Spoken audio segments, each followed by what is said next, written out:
미국의 거대한 리셋 짐승의 표입니다. 아까 이 250이라는 숫자가 미국의 거대한 리셋인가, 저희가 이제 이코노미 2026년 잡지를 통해서 조금 살펴보았는데, 지금은 실제적으로 그 일이 진행되는 것을 보게 되실 것입니다. 우리가 세계경제포럼의 공식 주제였고, 클라우스 슈밥이 언론에서 뿐만 아니라 책까지 써서 외치던 핵심 어젠다가 뭐였어요? 그레이트 리셋이었어요. 그때 수밥이나 엘리트들과 정치인들은 세상은 코로나 팬데믹 이전으로 다시는 돌아가지 않을 것이라고 예언이 아닌 그들의 계획을 말했었는데, 그 위대한 리셋이라는 시나리오가 지금 미국을 리셋함으로 국제 질서를 재편하고 미국이 지배하는 세상은 계시록 13장의 첫째 짐승인 교황권에게 모든 권능과 힘을 넘겨주어서 계시록 17장의 음녀 바벨론이 이제 세상을 통치하게 되는 제2차 종교 암흑 시대를 재현하도록 할 것이라는 것을 우리 성경은 말해주고 있어요. 그런데 그 끝이 거의 가까이 이르렀다는 것을 보여주고 있습니다. 그래서 목사 보건교육자 본행정은 다니엘서 요한계시록 이번 집회에 제가 말씀으로 주보에 적어놓은 것처럼, 다니엘과 요한계시록을 좀 더 잘 이해하게 될 때 신자들은 전적으로 다른 신앙 경험을 갖게 될 것이다. 그들은 열려진 하늘문을 보게 될 것이며, 따라서 마음과 정신은 심령이 청결한 자의 보상이 될 그 축복을 실현하기에 모든 사람이 개발해야만 할 품성에 대하여 깊은 인상을 받게 될 것이다.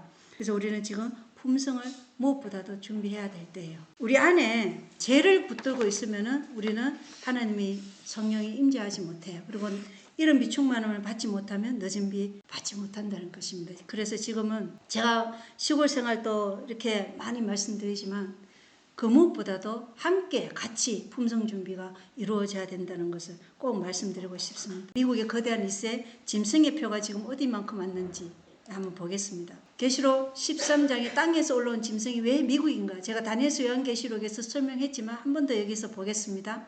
왜 미국인가 하면, 계시록 13장 10절에 포로로 끌고 가는 자는 포로로 끌려갈 것이요 칼로 죽이는 자는 반드시 칼로 죽임을 당하리니, 이 말씀이 있는 것처럼 교황권이 1260년의 종교 암흑 시대가 끝나는 1798년 이전에 일어난 국가여야지 된다는 것입니다. 왜 미국인가에 대한 설명을 첫 번째로 보면, 미국은 1776년에 독립선언문을 선언했죠. 공포했는데, 이 교황권의 세력이 정치적인 힘을 잃었을 때가 사실은 그때쯤이었어요. 1776년쯤. 그리고 아담 바우스 하프트는 1776년에 일루미나티를 창설하기도 했습니다. 그래서 첫 번째가, 이 나라는 교황권이 무너지기 전 그때쯤 일어나는 국가여야 된다. 그리고 두 번째로, 미국은 또 다른 짐승이 땅에서 올라오는데, 그러니까 땅은 인구 밀도가 낮은 지역이에요. 바다에서 올라온 게 아니에요. 그래서 바벨론, 메데는 다 아시아에서 올라왔고, 그리스 그리고 로마 제국은 유럽에서 올라왔는데, 다 많은 무리가 있는, 인구가 많은 곳에서 올라왔지만, 이 미국은 땅에서 인구 밀도가 낮은 지역에서 올라왔다. 그리고 어린 양같이 두 뿔이 있다고 그랬어요. 그래서 이 나라는 개신교주의 원칙과 공화주의 원칙, 정치의 자유와 종교의 자유라는 원칙을 가지고 있는 나라인데, 이 나라가 처음에 올라올 때는 어린 양 같았어요. 그러나 나중에는 용처럼 말을 하는데, 어떻게 용처럼 말할 것인가가 그 다음에 12절부터 나오는 거예요. 12절에 첫째 짐승 곧 치명적인 상처가 나은 자에게 경배하게 하니라. 그래서 두 번째 짐승은 첫째 짐승의 권위의 표인 태양의 날 일요일에 경배하도록 로마의 정신으로 세상을 호령하고 지배한 뒤 그 권력의 권능과 힘을 교황권에게 되돌려주기 위해서 용처럼 지금 일하고 있어요. 둘째 짐승 미국의 부상에서 그걸 보여드렸어요. 용처럼 지금 일하고 있다는 것을. 그래서 두 번째 짐승이 미국이다. 그리고 이제 이 짐승은 큰 이적들을 행해요. 큰 이적들을 행한다는 것은 우리가 엘리야 시대에 바알 선지자 그리고 아스달 선지자 850대 엘리야의 그 갈매산에서 대결이 있었잖아요. 그죠? 그때 거짓 부흥 운동을 그 거짓 선지자들이 했지만, 결국은 그것은 하나님께서 간합하지 않는 것이라는 것이 엘리야가 기도했을 때 불이 하늘에서 내려온 것으로 증거가 됐습니다. 그래서 이 미국은 배도한 개신교고, 거기에서 거짓 부흥이라든가 강신술 이러한 것들이 매개체로 사람들을 이적을 통해서 미혹할 것이라는 것이, 그래서 두 번째 짐승이 미국이라는 것을 우리가 알 수 있고, 그 다음 계시록 13장 14절에 보면 이 짐승이 칼로 상처를 입었다가 살아난 그 짐승을 위해 형상을 만들게 되는 거예요.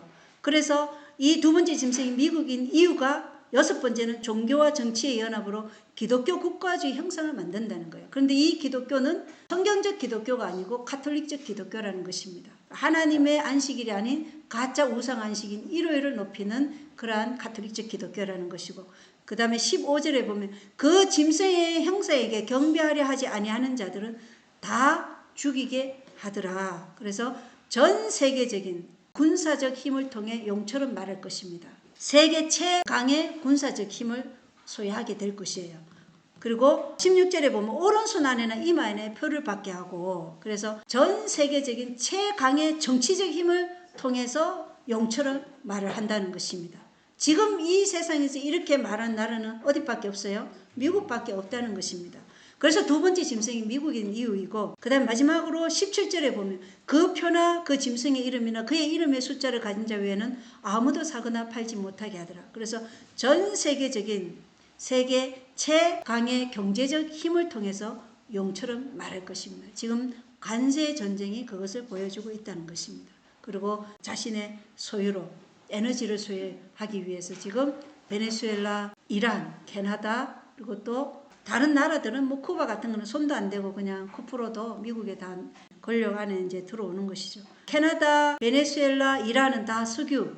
석유가 1위가 베네수엘라, 2위가 사우디인데 사우디는 빠져있지만 지금 3위가 캐나다예요. 4위가 이란이고 5위를 가지려고 하는 것이죠. 관세라는 경제적 힘을 통해서 그것이 돈노 독트린. 아무도 우리 미국에 간섭하지 마라. 미국은 미국식으로 다 하겠다. 그래서 짐승의 형상을 만들려고 하기 때문에 이 두 번째 짐승이 미국이다. 이것을 우리가 확실하게 알아야 되겠죠. 개신교에 있는 분들은 왜 이게 미국이냐 이해가 안 되는데, 지금 현재 시대적 징조를 보면 이것이 미국일 수밖에 없다는 것을 우리에게 말해주고 있다는 것입니다. 계시록 17장 8절에 네가 본 그 짐승은 전에 있었다가 지금은 없으나 앞으로 바닥 없는 구덩이에서 올라와 멸망으로 들어갈 자니라.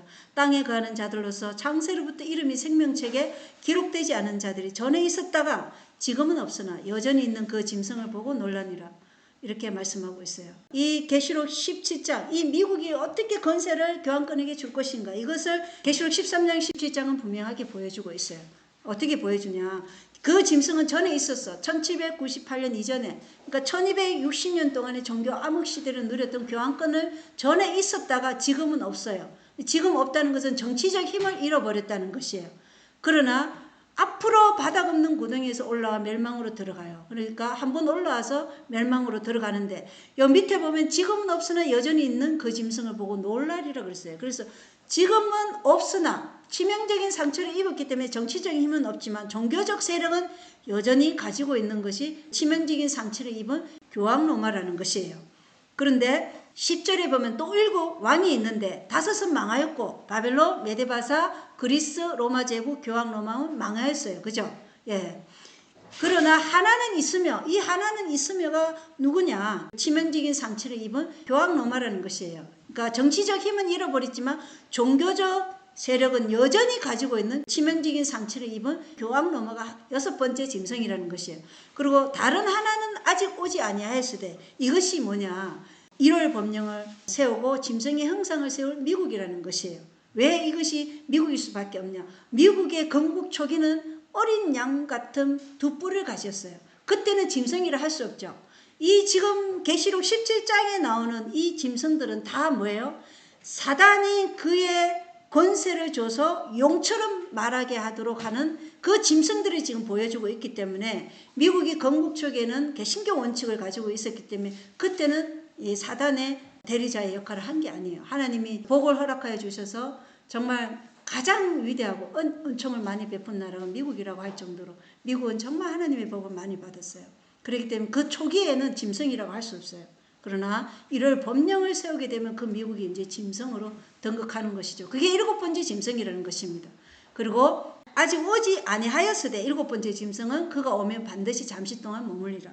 1월 법령을 미국이 세우면 모든 세상은 다 미국의 본을 따를 것이다. 그리고 8번째는 전에 있었다가 지금 없는 그 짐승이에요. 그러나 여전히 있는 짐승이죠. 치명적인 상처를 입은 교황 로마. 그래서 계시록 17장의 엄녀는 그 7머리와 10뿔 짐승 위에 앉아있고 물 위에 앉아있고 나라들 위에, 산 위에 엄녀의 상태가, 그래서 치명적인 상태를 입은 상태이기 때문에 그 그 상태가 미국이 기독교 국가주의를 세우면 그때 1월 법령을 통해서 8번째 교황 로마가 부활한다. 그 8번째는 그 7에 속한 자라. 예, 그렇게 말해주고 있는 것이에요. 그래서 5번째는 교황 로마, 그리고 6번째는 치명적인 상처를 입은 교황 로마라고 할 수 있어요. 3절에 보면 한 여자가 신성모독하는 이름들로 가득하고 7머리에 10뿔을 가진 종색 짐승이 앉아있고, 12절에는 10뿔은 10왕인데 그들이 아직 아무 왕국도 받지 못하였으나 그 짐승과 더불어 1시간 동안 왕으로서 권능을 받느니라. 그렇게 말씀하고 있죠. 그래서 우리가 아까 세계를 10개의 권역으로 나누어 놨다는 거 봤잖아요. 그죠? 그래서 계시록 17장의 10뿔은 전 세계를 말하는 거예요. 전 세계의 통치자들.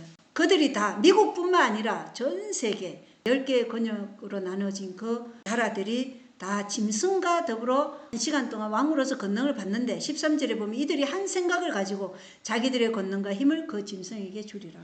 모두 한 생각으로 1월 법령을 미국이 세우면 모든 세상은 다 미국의 본을 따를 것이다. 그리고 하나님의 백성들은 모든 나라에서 핍박을 받게 될 것이다. 예, 그게 이제 우리가 성경과 예언의 신에서 말씀하는 것이라는 것을 알면, 지금 역사주의 해석으로 보면은 지금 세상에 이루어지고 있는 이런 것들을 보면 이것이 지금 계시록 17장의 해석이 지금 미국이라는 나라를 통해서 8번째 짐승인 교황 로마가 부활한다. 그래서 교황 로마는 1929년 라테란 조약으로 부활을 시작했고, 이제 부활이 완전히 이루어지는 것은 미국이 1월 법령을 세울 때 교황 로마는 완전한 회복을 입을 것이다. 그 상처는 완전히 치유될 것이라는 것을 알 수 있어요. 그래서 교황 로마는 요한 1서 2장에는 적그리스도라고 되어 있죠. 다니엘서 2장에는 10발가락으로 나오고, 그리고 다니엘서 7장과 8장에는 작은 뿔로 나와요. 그리고 계시록 12장에는 용이 한때 두때 반때 1260년 동안 하나님 백성을 핍박했다 그러고, 계시록 13장에는 바다에서 올라온 짐승, 42달 동안 성도를 핍박했다 그러고, 계시록 17장에는 음녀라고 표현되어 있어요. 그리고 다니엘서 11장에는 뭐라고 되어 있어요? 북방 왕으로 표현되어 있는 거예요. 이게 다 계시록과 다니엘서가 하나의 흐름 가운데 있는 것이에요.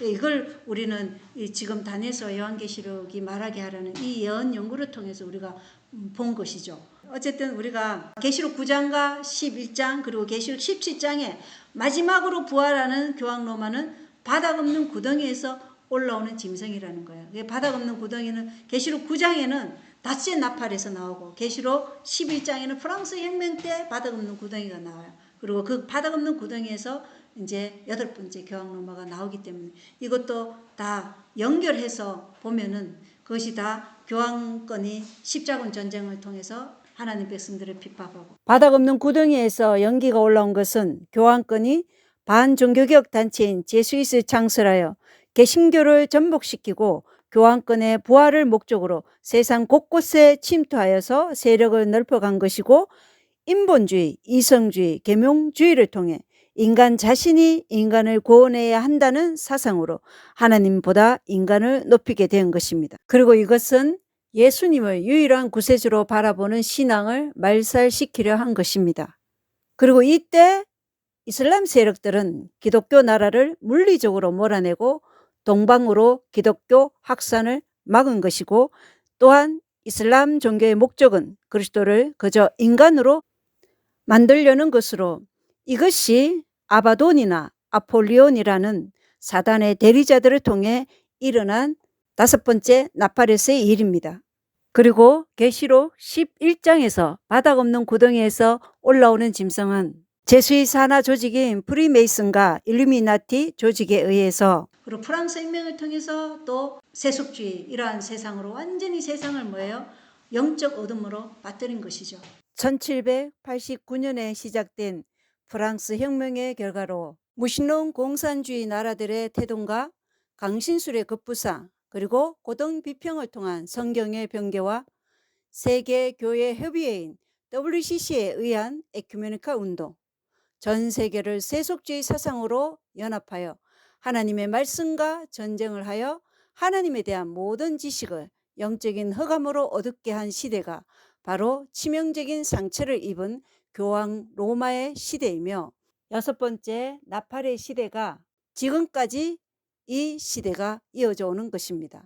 그리고 계시록 17장에서는 그것이 앞으로 바닥 없는 구덩이에서 올라올 8번째는 제수잇의 목적에 따라 개신교를 멸절시키고 부활한 교황 로마로서 신세계 질서라는 제2차 종교 암흑시대 독재 정치 시대를 재현하게 되는 것입니다. 자, 그래서 바벨론, 메데, 바사, 그리스, 이교 로마, 교황 로마가 5 짐승은 망하였고, 그리고 치명적인 상처를 입은 교황 로마가 6번째 하나는 있으며, 그러니까 그것은 세속적인 힘인 정치 권력을 잃어버려 지금은 없는 것 같으나 가톨릭 종교는 여전히 있는 상태다. 그리고 제수잇 산하 조직을 통해 다시 한번 1260년의 도래를 위해 비밀스럽게 일하는 조직이 사실은 비밀 조직들이죠. 그리고 미국의 종교와 정치의 연합은 7번째, 아직은 오지 아니하였으되 치명적인 상처를 입은 교황 로마를 위해서 2번째 짐승은 첫째 짐승의 권위의 표인 태양의 날 일요일에 경배하도록 종교와 정치의 연합으로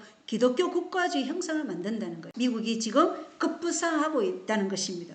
그리고 8번째로 부활한 교황 로마가 미국과 열국으로부터 뭘 받아요? 권능과 힘을 받아서 제2의 종교 암흑시대 통치권자로 신세계 질서라는 세상의 독재자로 부활하여 압제할 것인데 그는 곧 멸망으로 들어간다. 이렇게 계시록 17장에 말씀이 되어 있어요.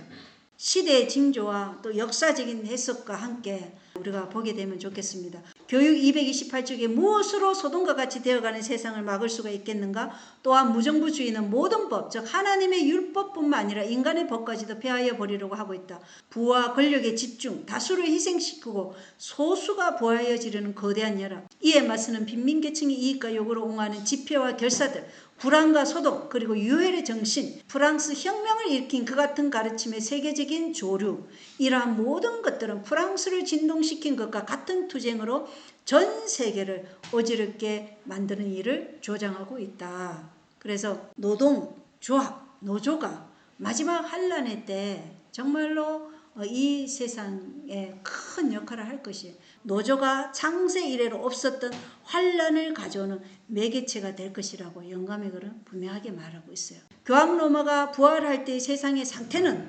프랑스 혁명과 같은 그런 유혈과 투쟁과 굶주림으로 인한 내전의 상태일 것이라는 거예요. 편지에 있는 걸 읽어보겠어요? 빛과 지식을 가진 사람들이 계속 하나님께 헌신하고 자아를 겸손하게 낮추고 시대의 위기를 실감하지 않으면 그들은 가장 큰 위험 중에 있게 된다. 우리가 시대의 위기를 실감하지 않으면 가장 큰 위험에 있게 된다는 것입니다. 그 위험이 뭐겠어요? 우리가 사단의 사상으로 물들어서 사단의 백성이 되는 거예요. 그래서 우리는 계속적인 하나님께 헌신과 자아를 겸손하게 낮추면서 이 시대의 위기를 실감하면서 하나님께서 준비하라는 거 준비하면서 품성도 준비하고 시골생활도 준비하고 음식 개혁도 하고 선교도 하고 이 모든 것이 함께 이루어져야 되는 것이에요. 그 어떤 것도요 하나라도 빼면 안 되는 거예요. 자, 기사를 한번 보겠습니다. 뉴스 기사. The Albanese government's hate speech laws have passed the House of Representatives with support from the Liberals and some National MPs. The bill passed with 116 votes for and 7 votes against. The legislation states an organisation could be prohibited in order to protect the Australian community against social, economic, psychological and physical harm. But some coalition MPs have questioned elements of the hate group provision, including what could constitute psychological harm. Professor Joanna Howe has raised these similar concerns and joins me now. Joanna, what are the dangers of this legislation? Rita, in my 15 years as a legal academic, I've never seen a piece of legislation more terrifying and threatening to Australia's democracy.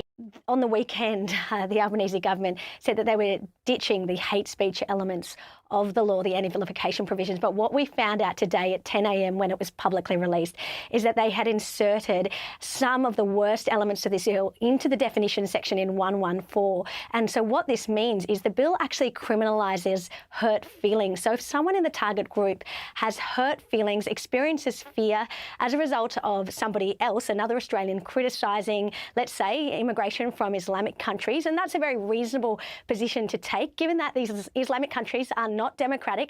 They do not allow freedom of speech or freedom of religion. Christians are persecuted in these countries.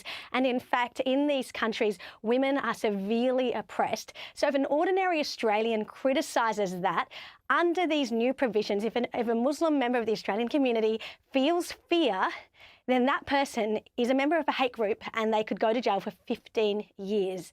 This bill will lead to ordinary, innocent, law-abiding Australians being sent to jail, which is something that should never happen in a Western democracy. 네, 호주의 새로운 혐오 발언 법안이 만들어졌어요. 상대방의 말에 의해 감정이 상하는 걸 정지하여 그것을 범죄라고 하고 그렇게 한 사람은 15년 동안 감옥에서 보낼 수 있는 그런 법이 정해졌어요.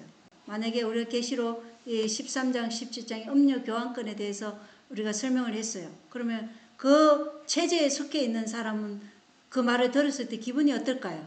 기분이 상하겠죠. 제가 옛날에 그 다니엘서 공부하는데 그때 가톨릭 신자가 왔는데 이런 이야기를 했더니 벌떡 일어나 나가더라고. 이렇게 그 사람이 감정을 상해서 우리를 고소하면 우리가 어떻게 된다고요? 15년 동안 감옥에서 들어가는 거예요. 이 법안이 지금 호주에서 이미 상정되었어요.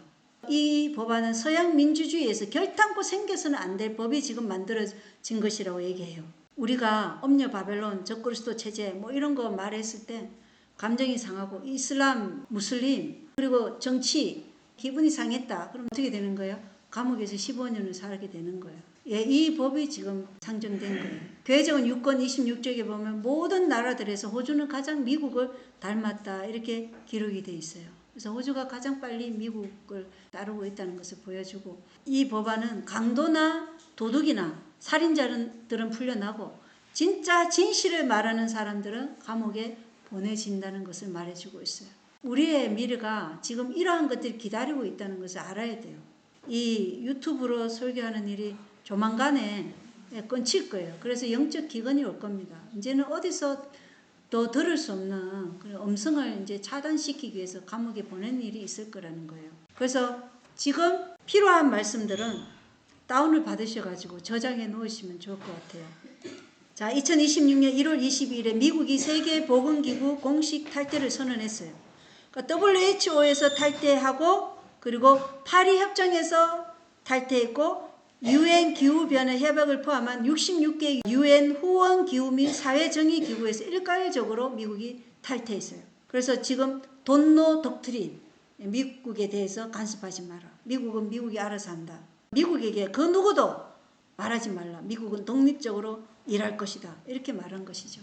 지난 팬데믹 비상사태 시에 국가의 주권을 세계보건기구 WHO에 넘겨준다는 팬데믹 조약을 체결한 나라들이 많았죠. 그런데 지금 미국은 우리는 세계보건기구도 UN 기후변화도 다 우리는 탈퇴하겠다. 완전히 미국이 이제 독재 체제의 그 교환권 체제를 보여주고 있는 것이에요. 그래서 이 모든 권력을 미국이 가졌다는 것을 세상 앞에 보여주고 나중에 그 권력을 그대로 계시록 13장의 첫째 짐승에게 넘겨주는 것이죠. 자, 이것은 2026년 1월 23일 스카이 뉴스예요. 스카이 뉴스는 그냥 작은 미디어가 아니에요. 호주 스카이 뉴스인데 다보스가 한 사람에게 이렇게 완전히 장악된 적은 없었다 얘기하는데요. 어떻게 얘기하냐면 다보스의 공식 주제는 대화의 정신이었지만 트럼프의 연설은 입 다물고 들으라에 가까웠다. 이 기사가 이렇게 썼어요. 입 다물고 너희들은 내 말만 들어. 이 스위스는 500년 이상 유럽의 심장부에서 중립지대였는데 그 다보스에서 트럼프의 연설은 입 다물고 들으라에 가까웠다는 것이죠. 하워드 루트킨 상무장관은 모든 기회에 호전적이었는데 그는 레이첼 리버스 재무장관 옆에 앉아 패널 토론에서 우리는 분명한 메시지를 가지고 왔다. 글로벌리즘은 죽었다고 말하면서 역대 가장 강력한 다보스 라인업이 조연으로 전락했다는 것은 의제에 대한 미국의 지배력을 보여주는 척도였다. 이렇게 얘기하는 거예요. 마치 세상을 지금 양구도로 지금 분리해서 미국이 모든 것을 장악하고 있는 듯이 보이잖아요. 실제는 다보스도 싱크탱크의 하나예요. 아까 우리 도포의 싱크탱크인 거기에 뭐도 있었어요? 다보스도 그 안에 다 들어가 있는 거예요. 다 누구의 배후 아래 있는 거예요? 바티칸의 배후 아래 있는 거예요. 그래서 미국이 다보스를 완전히 장악했다는 것인데 이것은 둘째 짐승 미국이 부상을 해야 교환권에게 모든 권력을 넘겨줄 것이기에 입 다물고 들으라에 가까운 연설을 했다는 것입니다. 다보스에 참여한 각국 대표자들은 이 트럼프의 연설이 끝났을 때 모두 어떻게 했는지 아십니까? 기립박수를 쳤어요. 기립박수. 예. 이것만 봐도 지금 미국의 부상이 어떠하다는 것을 알 수 있어요. 용처럼 말하는 미국 앞에 세상은 지금 불평 정도는 하겠지만 그 미국의 힘 앞에 무력한 모습을 보여주고 있는 것이에요. 자, 이 영상을 보겠습니다. Donald Trump has been on fire at the World Economic Forum in Davos, demolishing the elites who he says are taking advantage of the United States. I realized in that conversation that the United States is keeping the whole world afloat. Many places, I could give you 6, 7 places just in the people in this little area. I know every one of them. They're looking down. They don't want to see me and they don't want to stare me in the eyes. But they're taking advantage of, everybody took advantage of the United States. I realized that without us, it's not Switzerland anymore. Without us, it's not any of the countries that are represented here. And we want to work with the countries. We want to work with them. We're not looking to destroy them. And Trump wasn't done. The president then humiliated the president of France, Emmanuel Macron. He said, here's the story, Emmanuel. The answer is you're going to do it. You're going to do it fast.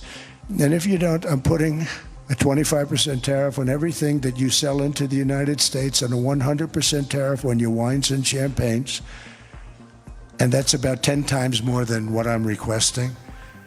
And you're going to do it. I don't want to go public with it, but you may make me do that. No, Donald, I will do it. I will do it. It took me, on average, 3 minutes a country saying the same thing. You will do it. They all said, no, I will not do it. You're asking me to double the cost of prescription. I said, that's right, because you've been screwing us for 30 years. He then went on to call out the disastrous energy policy of the UK and Europe. There are windmills all over Europe. There are windmills all over the place, and they are losers. One thing I've noticed is that the more windmills a country has, the more money that country loses and the worse that country is doing. But despite calling them out, the Davos guests still gave Donald Trump a standing ovation.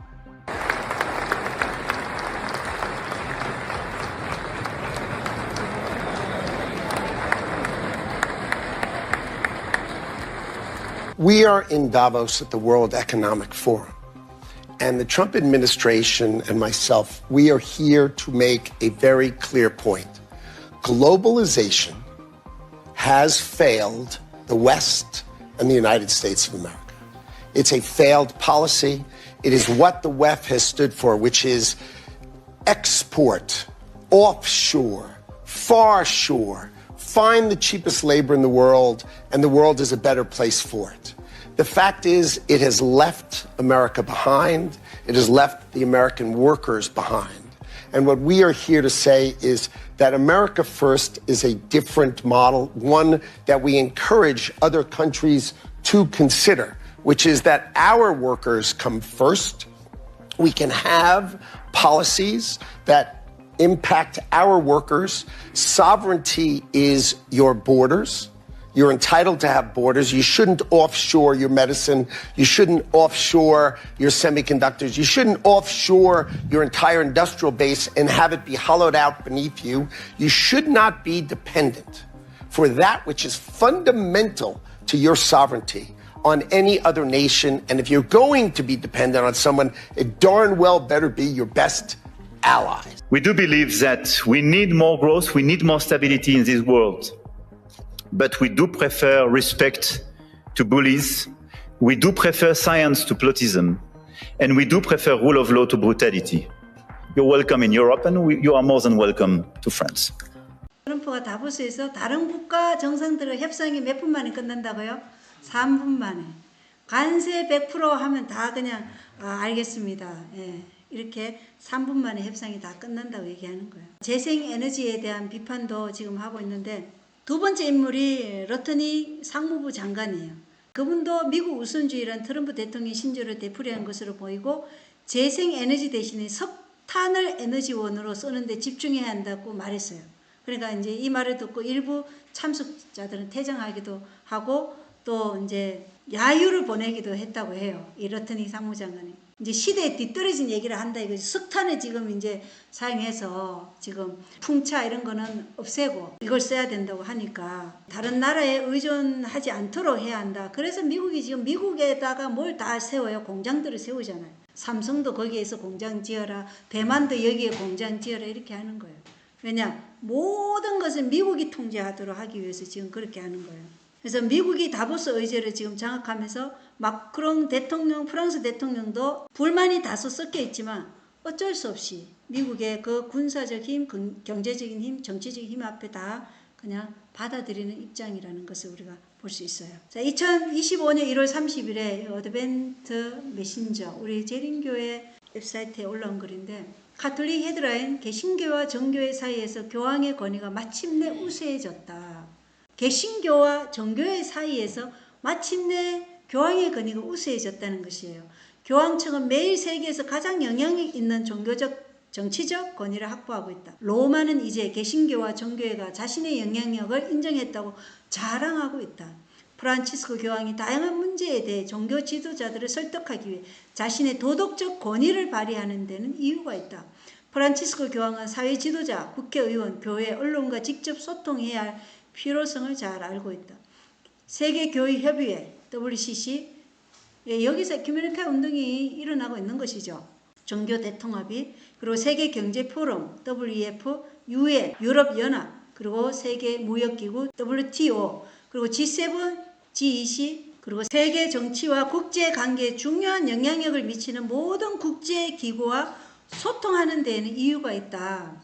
프란치스코 교황은 1798년 로마가 치명적인 상처를 입으면서 상실된 영적, 세속적 권위를 회복하기 위한 예언자진 역할을 수행하고 있다. 프란시스코 교황이 실제적인 권세를 가진 교황이에요. 흰 교황 중에. 왜냐하면 최초의 제수잇 출신 교황이기 때문에. 제수잇은 실제적으로 권력이 있잖아요. 그러니까 프란시스코 교황이 이루어놓은 이 질서를 레오 14세 교황이 신세계 질서로 마무리하게 될 것이라는 거예요. 그래서 지금 세상에서 가장 큰 영향력을 가지고 있는 세력은 누가 뭐라고 해도 교황권 체제라는 거예요. 바티칸 법인 그 도표가 잘 보여주고 있었죠. 자, 이거 한번 보겠습니다.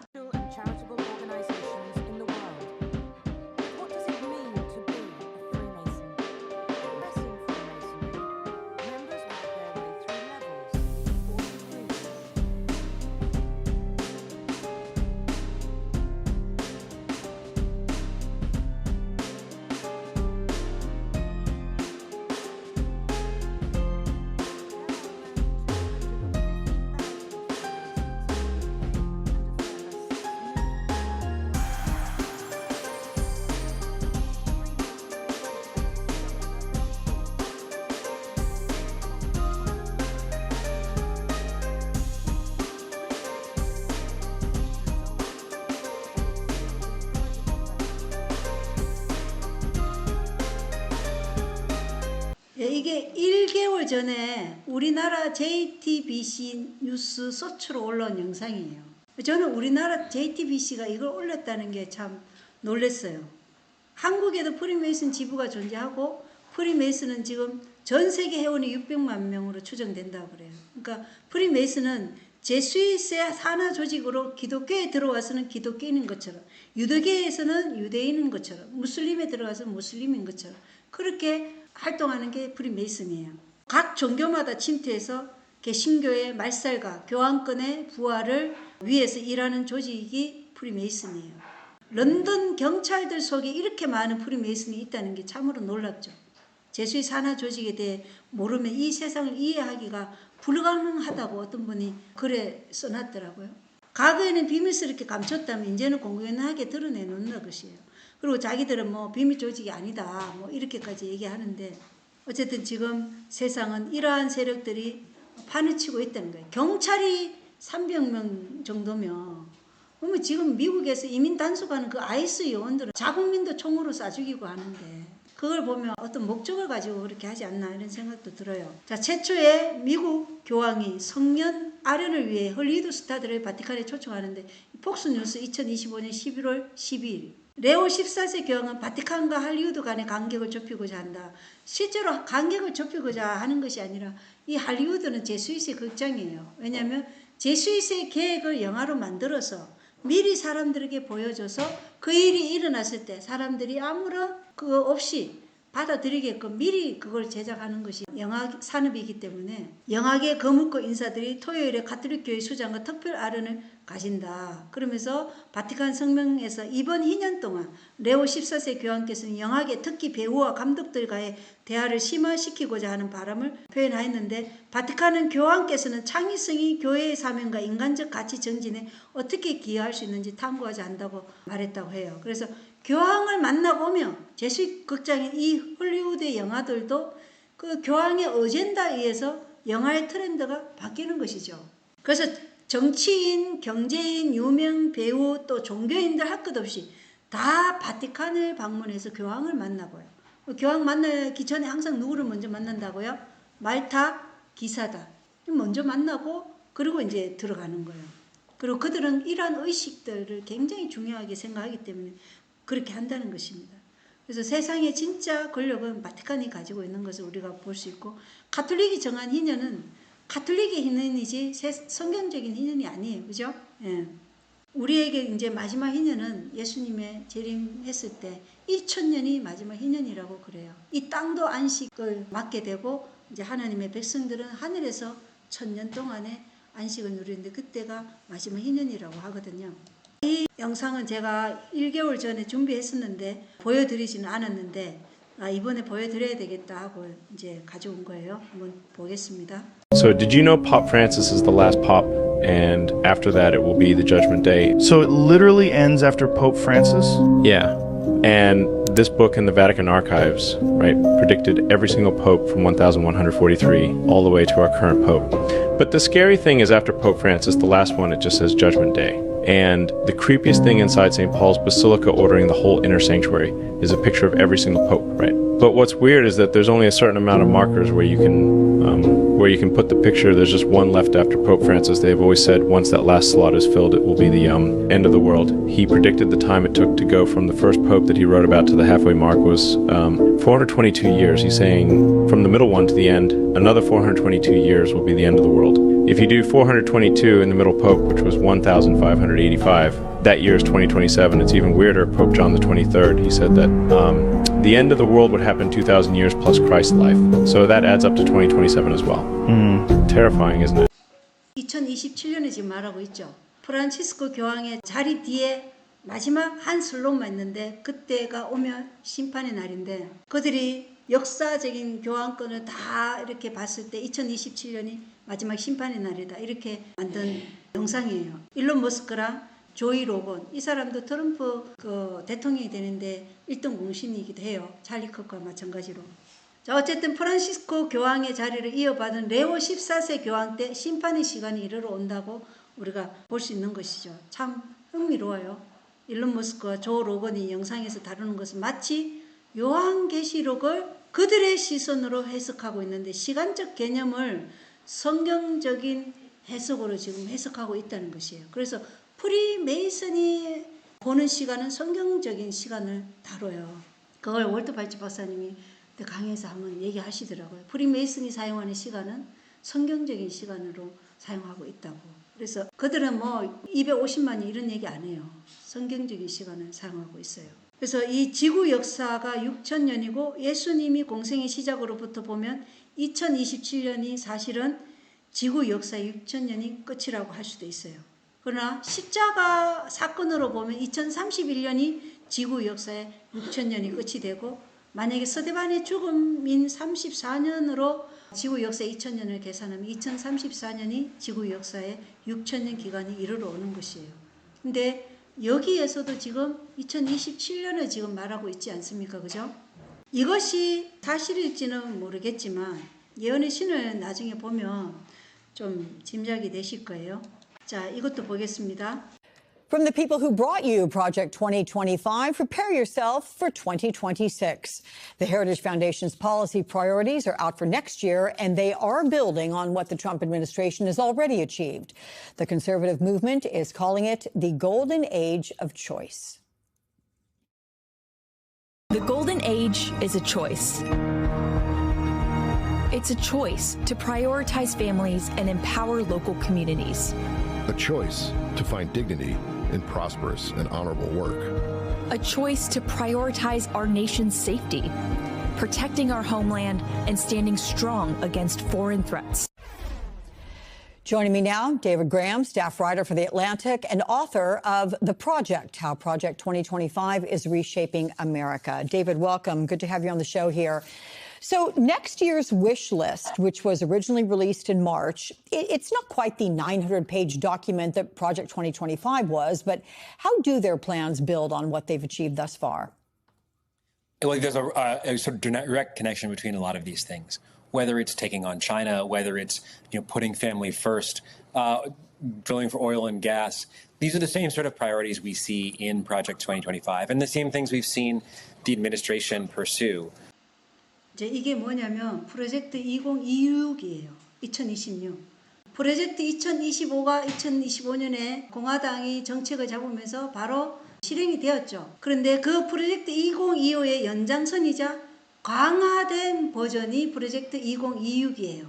그래서 2026이라는 이 프로젝트 이것이 하나님의 백성들에게는 위기를 가지고 올 것을 지금 보여주고 있는데 2025가 이미 이룬 것을 기반으로 2026은 더 빠르고 더 강력하게 실행할 것을 지금 강조하고 있는 것인데 주요 정책이 뭐냐? 가족 중심의 정책이에요. 그래서 낙태, 약물 및 우편 낙태 범죄와 이런 것들을 추진하면서 연방 정부를 재편하고 딥스테이트 척결을 하고 핵심 공급망의 중국 의존도를 탈피하고 펜타닐 유입을 건절하고 하승연료 생산 정대를 하고 인플레이션 감축법, 국경 봉쇄 강화, 강경한 이민 정책, 교육부 등 일부 기관 폐지 또는 축소 추진 이러한 것들이 2026에 적혀져 있는데 이것이 어떠한 것인지 이제 뒤에 보면 더 좀 상세하게 나올 거예요. 자, 이것은 2025년 12월 31일 트럼프가 트럼프 개선문 건설이 2개월 내 착공 예정이라고 말하다. 도널드 트럼프 대통령은 백악관이 내년 국가, 그러니까 올해죠. 내년이라 그러면 올해 2026년이 미국 250주년 기념일이에요. 국가 250주년 기념 행사 준비를 강화함에 따라 2026년 7월 4일보다 앞당겨 이 개선문이 착공될 것임을 의미한다. 이렇게 얘기했어요. 2026년은 미국 건국 250주년을 맞아 워싱턴 DC에 세계 최고의 높이의 트럼프 개선문 건설을 추진 중이에요. 마치 느부갓네살 금신상을 세운 것 같은 그걸 연상할 수 있는데 높이가 약 76m, 250피트나 되는 개선문인데 파리에는 50m의 개선문이 있어요. 근데 그걸 능가하는 거죠. 그리고 세계에서 가장 크게 지을 기념 프로젝트라고 얘기해요. 콘스탄티누스 황제 때도 21m 높이의 개선문을 지었어요. 개선문은 뭐냐? 전쟁터에서 승리해 돌아오는 황제 또는 장군을 기리기 위해서 세우는 문이 바로 개선문이에요. 바벨론 엄녀의 본격적인 통치를 위해 지금 미리 개선문을 건설하는 것일 수도 있죠. 이 개선문을 통해서 누가 들어올 것 같습니까? 교황 로마가 이제 들어오는 것이죠. 네, 이런 계획을 하고 있는 것입니다. 그래서 다시 한번 이 케이크 위에 있는 250글자, 이것은 미국이 1776년에 독립선언문을 선언한 지 250년이 되고 또 프랑스 혁명을 일으켰던 자코뱅주의 아버지인 아담 바우스 하프트가 창설한 일루미나티 기념 250주년도 똑같이 1776년이라는 것입니다. 2026년은 미국의 거대한 리셋이 수면 위로 드러나는 해로 일루미나티의 최종 목적이 뭐예요? 신세계 질서가 일루미나티의 최종 목적이고 프리메이슨 목적이기도 하고 제수잇의 목적이기도 해요. 제수잇의 목적은 각 시대 대쟁투도 있지 않습니까? 개신교를 멸절시키고 교황권의 부활을 위해서 일하는 자들이 제수잇 목적인데 이것이 이제 실제적으로 신세계 질서를 구축하기 위한 해가 될 것이라는 거예요. 언제가요? 올해가.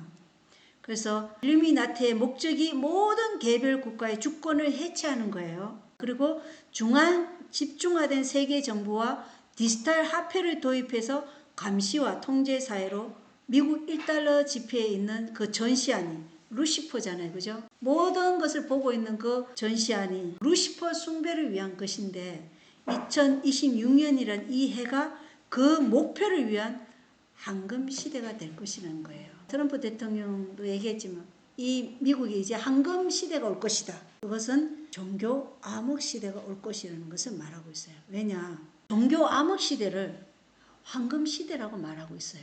뒤에 보면은 그 기사가 나올 거예요. 그래서 황금 시대는 정말 잘 살고 복된 그런 황금 시대를 얘기하는 게 아니고 제2차 종교 암흑 시대를 말하고 있다는 것입니다. 자, 이것이 2026년 프로젝트예요. 헤리티지 재단에서 2022에 이어서 핵심 어젠다가 뭐냐? 가족을 구함으로써 미국을 구하다.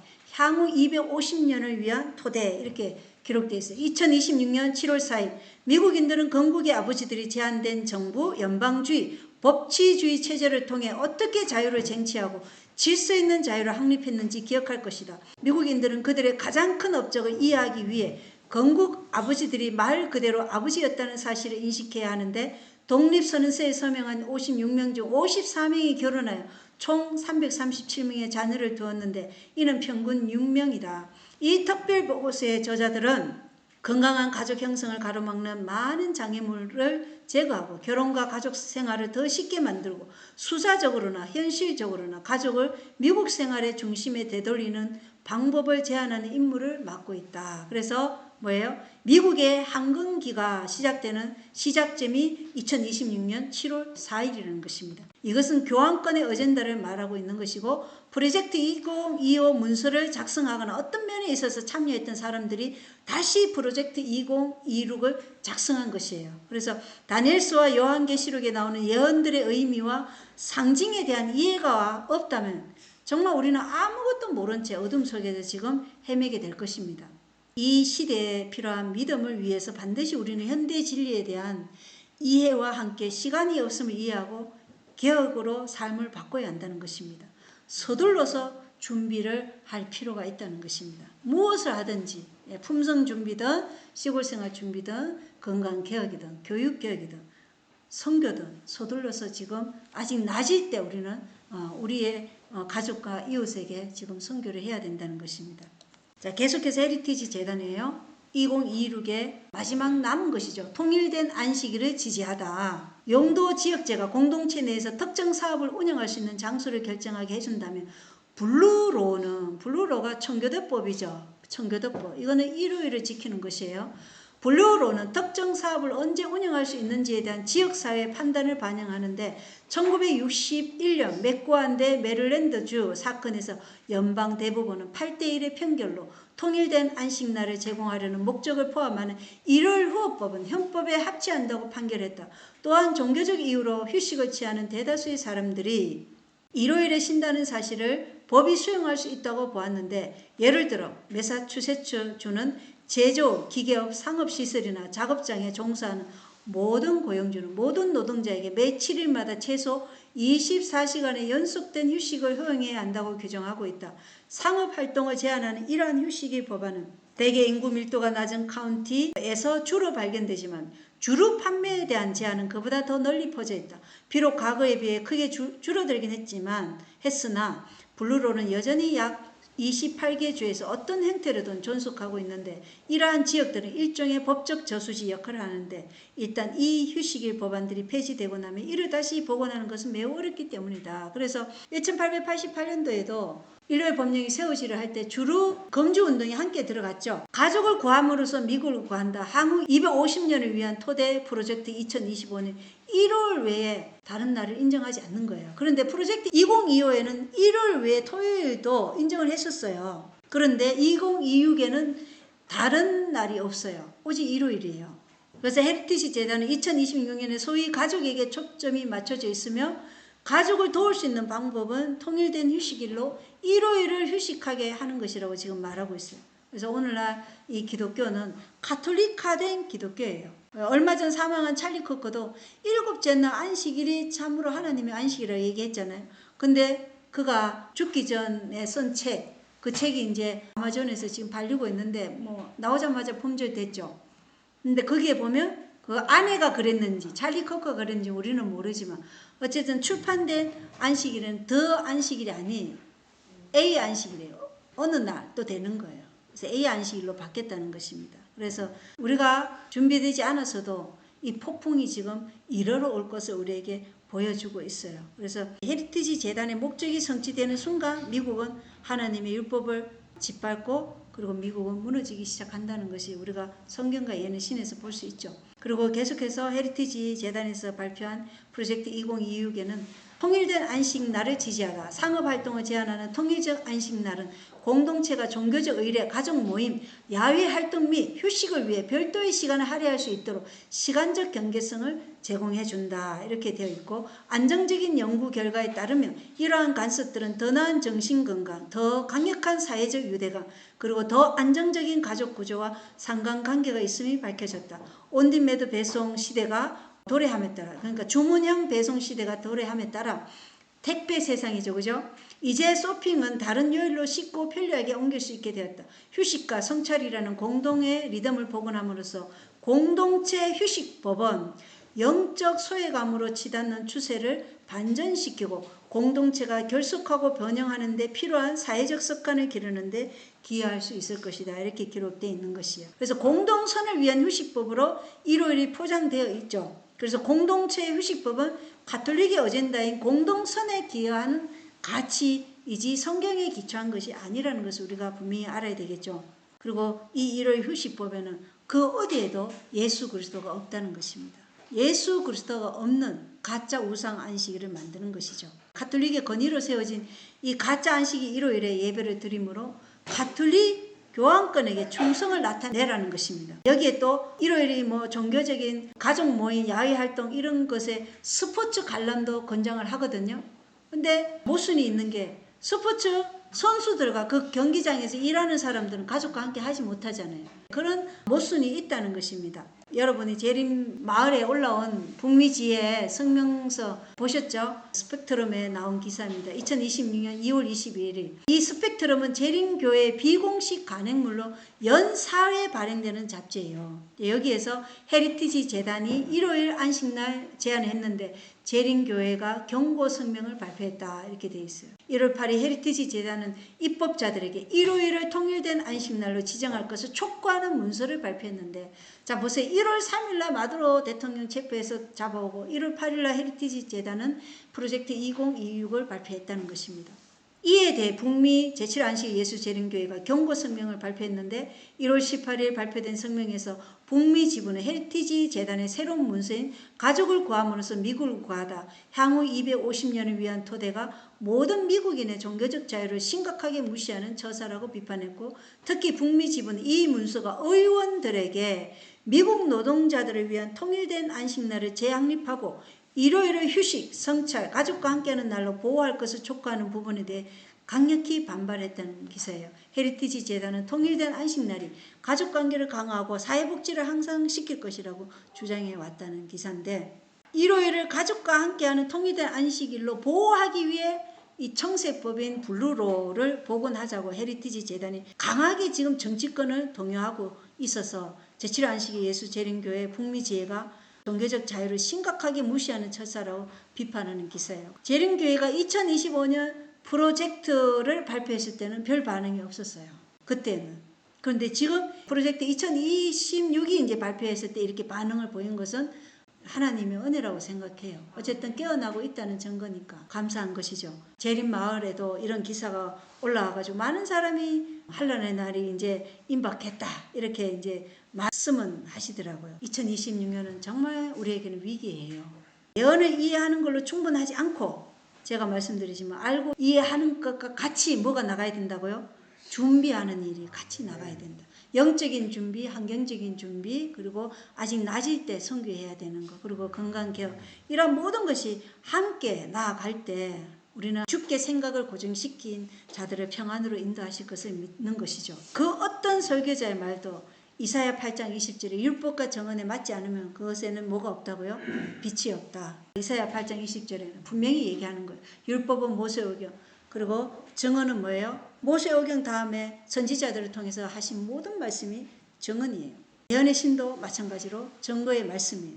그 증거의 말씀에 맞지 않게 말한다면 빛이 없다는 것입니다. 자, 마지막 날 사건도 132쪽이에요.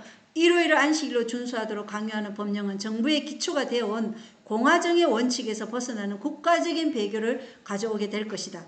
교황권 종교는 통치자들에 의해 받아들여질 것이며 하나님의 율법은 무효화될 것이다. 네, 그렇죠? 계시록 17장에 이 온 세상의 정치가들이 짐승과 한 생각을 가지고 모든 자신들의 권능과 힘을 부활하는 교황 로마에게 줄 것이라고 얘기하는 거예요. 그리고 마지막 날 사건들 126쪽에 아무것도 하지 않는 채 가만히 앉아있지 말라. 임박한 위험을 피하기 위하여 우리 힘으로 할 수 있는 모든 일을 다하는 것이 우리의 의무이다. 예. 그래서 제가 땅이 있다면 거기에 하우스라도 지으라는 거예요. 기본적으로 농사를 지을 수 있는 준비는 하셔야죠. 기본적으로 농사를 위한 준비는 해 놓으셔야 돼요. 그리고 우리는 주야로 주님을 바라봄으로 자아를 잊어버려야 되는 거예요. 예. 자아가 아직 있으면 우리는 이 환난을 통과할 수 없어요. 그래서 자급자족 시골 생활도 준비하고 임박한 폭풍에 대해 경고의 기별도 대면하여도 나눠야 돼요. 집집마다 우편함에만 뿌리는 게 아니에요. 우리가 대면해서 사람들에게 이 경고의 기별을 전할 때 그 사람들에게 말했을 때 우리가 무엇에 대해서 무지한지를 그때 깨닫는 거예요. 그래서 다시 내가 그 사람들에게 어떻게 말해줘야 할지를 다시 연구할 수 있게 되기 때문에 우리가 집집마다 우편함에 꽂는 것뿐만 아니라 대면해서 나누는 선교도 반드시 해야 한다는 것입니다. 사람과의 직접적인 대면 선교가 없으면 자신이 무엇을 알고 무엇을 모르는지 알지 못해요. 언제까지 모르느냐? 법정에 설 때까지 모른다고 영감의 글은 말하고 있어요. 자, 여기 연애신에 있는 글인데 사람들이 일요일에 일하는 것을 금할 뿐 아니라 안식일의 노동을 강요하며 안식일을 부인하고 일요일 준수에 참여하지 않으면 자유와 생명을 잃을 것이라고 강요할 때가 올 것이다. 일요일에 일하는 것을 금할 뿐 아니라 안식일에 노동을 하기에 강요한다는 것이에요. 그래서 후미진 시골로 가라는 거예요. 이방인들이 없는 곳으로. 안식일을 부인하고 일요일 준수에 참여하지 않으면 자유와 생명을 잃을 것이라고 강요할 때가 올 것이라는 거예요. 하지만 진리가 사람들 앞에 정인으로서 더욱 온전히 제시되어야 하기 때문에 이때는 아직 오지 않았다. 아직은 오지 않았는데 앞으로 올 것이에요. 그리고 교회정은 6권 18쪽에는 종교 자유의 나라 미국이 양심을 억압하고 사람들에게 거짓 안식일을 존중하도록 강요하는 일에 법안권과 연합할 때 지구상에 있는 모든 나라 사람들은 미국의 본을 따르게 될 것이다. 여기 나오죠? 지구상에 있는 모든 나라예요. 모든 나라가 미국의 본을 따르게 될 것이다. 그러면 모든 나라에 뭐가 강요되는 거예요? 일요일 법령을 세워서 짐승의 표를 강요한다는 것이에요. 자, 시물기한 39쪽입니다. 우리가 사는 오늘날에도 옛날과 마찬가지로 사람들은 요긴한 진리의 말씀을 받아들이는 대신에 사람의 학설과 이론을 받아들인다. 복음을 전하는 목사라고 자처하는 사람들 중에도 성경 전체를 영감의 말씀으로 받아들이지 않는 이들이 많이 있다. 예언의 신도 마찬가지예요. 부분적으로 이렇게 치사 선택하는 분들도 많아요. 어떤 학자는 한쪽 부분을 부정하고 다른 학자는 다른 부분의 이의를 제기한다. 그들은 자기의 판단과 견해를 하나님의 말씀보다 높이고 저희 자신의 권위를 가지고 성경을 가르치므로 성경의 거룩한 권위를 파괴한다. 그리하여 불신의 씨가 널리 뿌려지므로 사람들의 마음이 혼란되어 무엇을 믿어야 할지 모르게 된다. 우리가 마음대로 막연하게 받아들여서는 안 될 신조들이 많이 있다. 이 세상에는 살아계신 하나님을 찾고자 부르짖는 사람들과 그의 임재를 간절히 바라는 자들이 적지 않으나 어떠한 훌륭한 철학적 이론이나 문학적 변론도 그들의 요구들을 만족시켜주지 못하고 있다. 사람들의 주장이나 그들이 지어낸 이론은 무가치하다. 하나님의 말씀이 사람들에게 말하도록 하라. 이게 말씀을 전하는 자들의 태도여야 돼요. 하나님의 말씀이 사람들에게 말하도록 하라. 어디에도 우리 개인의 생각이나 판단이 거기 들어가면 안 되는 것이죠. 하나님께서 말씀하신 그 어떤 말씀보다 자신의 판단과 견해를 말씀보다 높이고 자신의 권위를 가지고 성경과 예언의 신의 가르침을 파괴하는 사람들은 두려운 결과를 맞이하게 될 것이다. 이렇게 예언의 신에도 기록이 돼 있어요. 제가 다 넣지는 못해 시간이 없어서. 어떤 분은 그리스도의 의 대신에 자신의 의를 높이면서도 자신이 기만당했는지도 모른 채 지금 종교생활을 하고, 어떤 분은 도시를 떠나 자급자족의 시골 생활에 대한 분명한 하나님의 말씀이 있는데도 도시에 있어도 하나님의 은혜로 다 보호해 주실 것이라고 말하고 있어요. 이사야 30장 10절에 보면 주의 법을 들으라 하지 않은 백성들은요, 그 말씀을 전하는 자들에게 뭐라고 얘기하냐면 부드러운 말을 우리에게 하라고 얘기해요. 그리고 자신들을 속이는 말을 말하라고 얘기해요. 속기를 바라는 것이죠. 부드러운 말을 하고 자신들을 속이는 말들을 말해주기를 바라면서 자신들의 기호에 맞는 기별을 좋아한다고 이사야 30장 10절에 기록되어 있어요. 안일함을 사랑하는 이들에게 그러한 기별자들은 인기맨이 되는 것이죠. 내가 원하는 기별을 말해주니까 얼마나 좋아요. 예레미야 5장 31절은 배운 자들은 거짓으로 대언하고 그리고 제사장들은 자기 방법으로 다스리며 내 백성은 그렇게 하는 것을 사랑하니 그것의 마지막에는 너희가 무엇을 하려느냐. 마지막에는 무엇이 있을까요? 멸망밖에 없다는 것이에요. 그 끝은 바벨론과 함께 멸망에 이르게 될 것이라는 거예요. 그래서 하나님의 모든 말씀으로 사는 자들이 하나님의 백성이죠. 신명기 18장 거기에 보면 모세와 같은 대언자를 말씀하시면서 내가 너희를 40년 동안 광야를 방어할 때 너희 신발이 헤어진 적이 있었느냐? 너희 옷이 헤어진 적이 있었느냐? 너희가 하나님의 모든 말씀으로 살게 하기 위해서 내가 너희를 40년 동안 뭐로 먹였다고 말씀하고 있어요?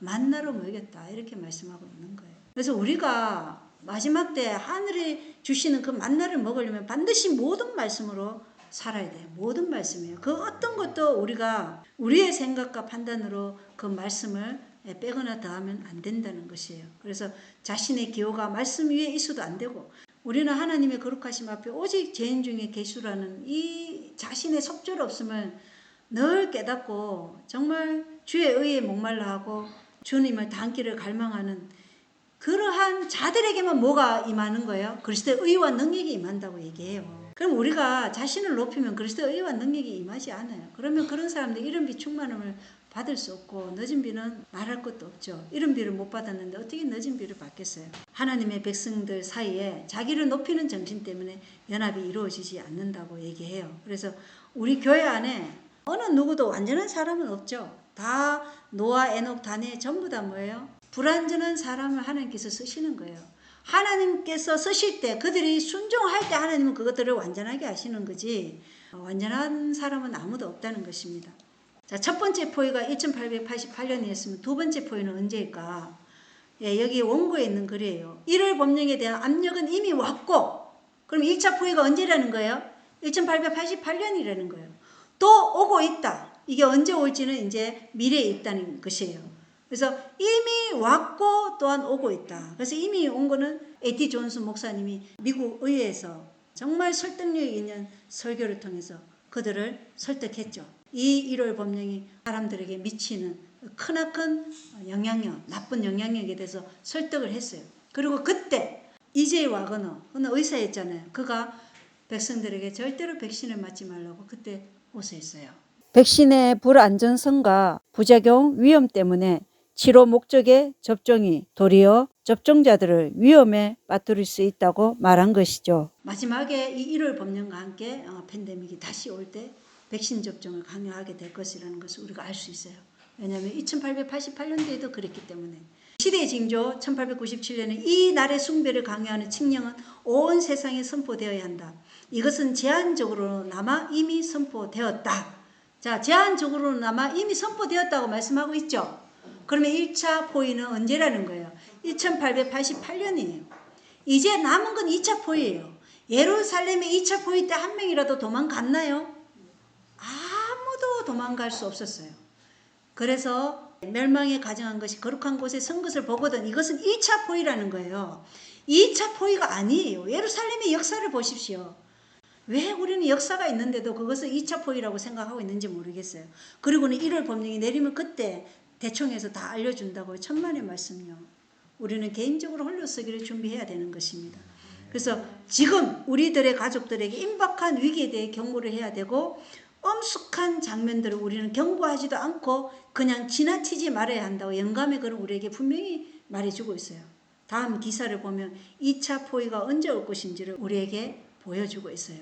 자, 2025년 12월 31일자 내셔널 카톨릭 레지스트는 미국의 대표적인 보수 성향인 카톨릭 주간지 및 온라인 매체에서 낸 기사예요. 이거는 그냥 일반인이 낸 기사가 아니라는 거예요. 카톨릭에서 낸 기사인데 왜 2026년이 레위의 해가 될 것인가? 제목이 그래요. 2025년은 카톨릭 교회가 최초의 미국인 교황을 맞이한 해로 영원히 기억될 것이지만 2026년은 그가 본격적으로 그의 표를 만들 해가 될 가능성이 높다. 그의 표가 뭐예요? 예, 일요일이에요. 일요일. 짐승의 표는 일요일이에요. 그러면 그의 표가 만들 해가 될 가능성이 높다는 것은 1월 법령이 세워질 가능성이 높다고 얘기하는 거예요.